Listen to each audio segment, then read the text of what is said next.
tutorial starts with a song, but it's only a few seconds long. Computer animation. Computer animation.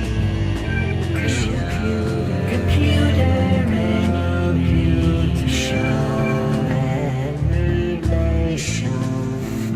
Let's get started with animation. For fog we need light and we need geometry, and we start, like always, with an empty scene.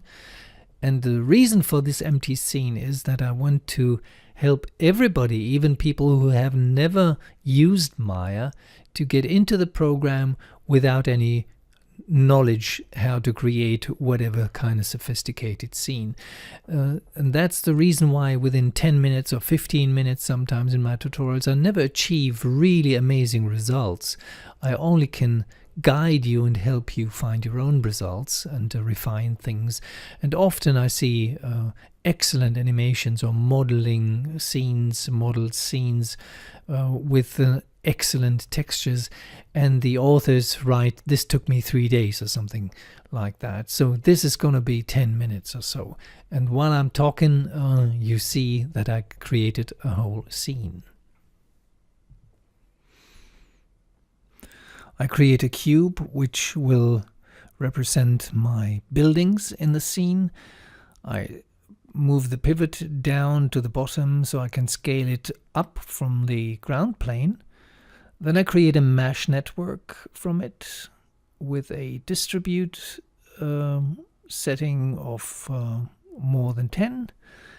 And I create a placement node so I can place the individual instances, the little blocks, individually to other positions, and then the scene is finished.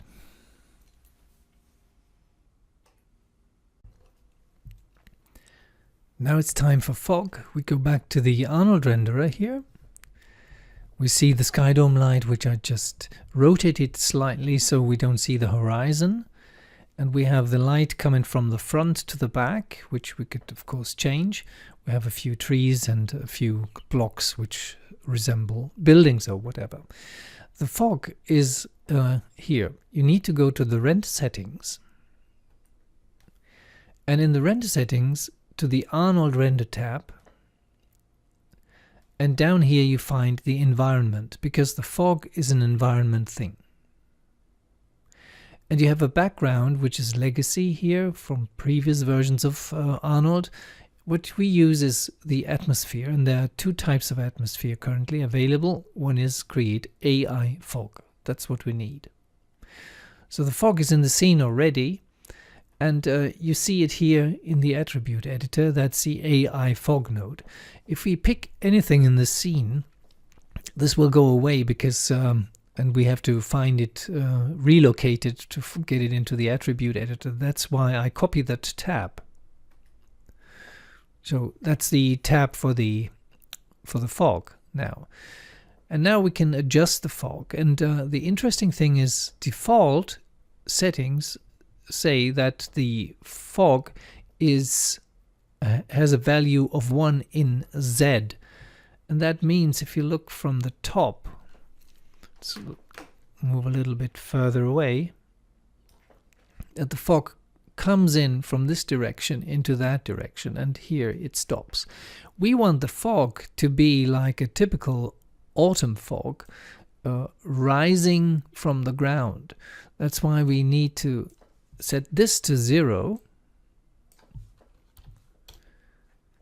and this to 1.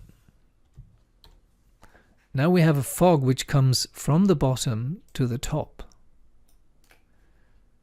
which is basically all we needed.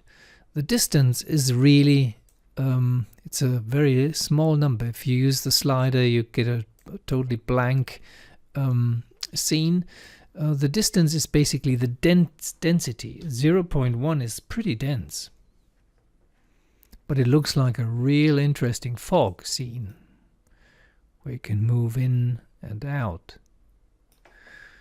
So let's reduce this to 0.03, for example. The ground point is the point where the fog starts at the bottom. So we currently have a height of 5. So how about introducing a ground point of 4? So the fog starts not at the very ground, but has a layer like this. You see it better from a distance, of course. Otherwise it would look a little bit too harsh. So these are the values you can play with. Reduce the height to 3 and this to 2, and you get this effect here.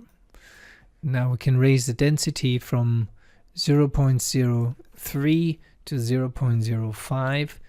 We get more fog. Well, time for your own scene now. Have a good day and enjoy the autumn fog in the real world. Bye-bye.